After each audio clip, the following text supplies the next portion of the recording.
ಓಂ ಶ್ರೀ ಗುರು ಬಸವಲಿಂಗಾಯ ನಮಃ. ಆತ್ಮೀಯ ಶರಣ ಬಂಧುಗಳೇ, ತಮ್ಮೆಲ್ಲರಿಗೂ ಶರಣಾರ್ಥಿ. ಬಸವರಾಜ ಯತ್ನಾಳ್ ಅವರು ಲಿಂಗಾಯತರಾಗಿ ಗುರು ಬಸವಣ್ಣನವರ ಹೆಸರನ್ನು ಇಟ್ಟುಕೊಂಡು, ಆದರೆ ಬಸವಣ್ಣನವರ ಬಗ್ಗೆ ಸಾಕ್ಷಿನೇ ಇಲ್ಲದಂತಹ ಒಂದು ಮಾತನ್ನು ಆಡ್ತಾ ಇದ್ದಾರೆ.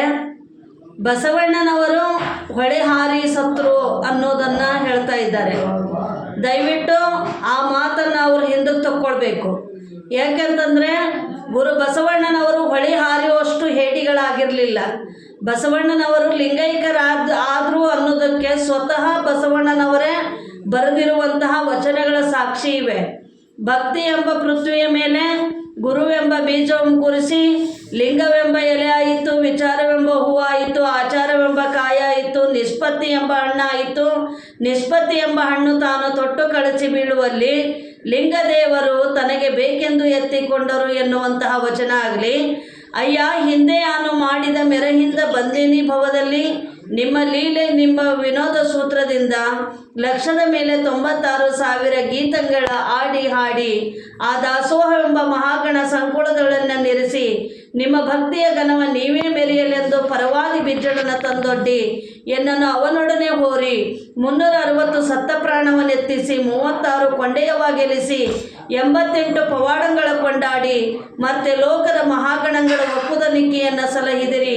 ನಿಮ್ಮ ಮಹಾಗಣಗಳು ಮೆಚ್ಚಿಯನ್ನು ಸೂತಕವ ತೊಡೆದರು. ಪ್ರಭುದೇವರ ಕರುಣದಿಂದ ಪ್ರಾಣಲಿಂಗ ಸಂಬಂಧ ಸಯವಾಯಿತು.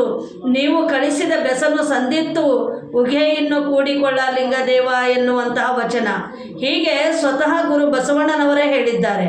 ಅಂದಾಗ ಹೊಳಿಹಾರಿ ಸತ್ರು ಅನ್ನೋದನ್ನು ಇದು ಎಲ್ಲಿಂದ ತೆಗೆದುಕೊಂಡು ಬಂದ್ರಿ ಬಸವರಾಜ ಯತ್ನಾಳ್ ಅವರೇ? ದಯವಿಟ್ಟು ಈ ಮಾತನ್ನು ಹಿಂದಕ್ಕೆ ತಕ್ಕೋರಿ. ಅಷ್ಟೇ ಅಲ್ಲದೆ ಬಸವಣ್ಣನವರಿಗೆ ಏಕವಚನದಲ್ಲಿ ಮಾತನಾಡೋದನ್ನು ಬಿಡ್ರಿ. ಯಾಕಂದರೆ ನಿಮಗೆ ಏಕವಚನದಲ್ಲಿ ಮಾತನಾಡಿದರೆ ಎಷ್ಟು ಸಿಟ್ಟು ಬರ್ತದೆ, ಎಷ್ಟು ಕೋಪ ಬರ್ತದೆ. ಅಂಥದ್ರಲ್ಲಿ ಏನಾದರೂ ಆಗಬಹುದು. ಬಸವನಾಗಲು ಬಾರದಯ್ಯ ಅನ್ನುವಂಥ ಒಂದು ನಾಣ್ಣುಡಿ ಇರುವಂತಹ ಸಂದರ್ಭದಲ್ಲಿ, ವಚನದ ನುಡಿ ಇರುವಂಥ ಸಂದರ್ಭದಲ್ಲಿ ನೀವು ಬಸವಣ್ಣನವರಿಗೆ ಏಕವಚನ ಬಳಸ್ತಾ ಇದ್ದೀರಾ? ಬಳಸಬೇಡ್ರಿ. ಒಂದು ವೇಳೆ ಏಕವಚನ ಬಳಸಿದರೆ ಬಸವಾಭಿಮಾನಿಗಳು ನಿಮ್ಮ ವಿರೋಧವಾಗಿ ಸ್ಟ್ರೈಕ್ ಮಾಡಲಿಕ್ಕೆ ರೆಡಿ ಇದ್ದೇವೆ. ಶರಣಾರ್ಥಿ.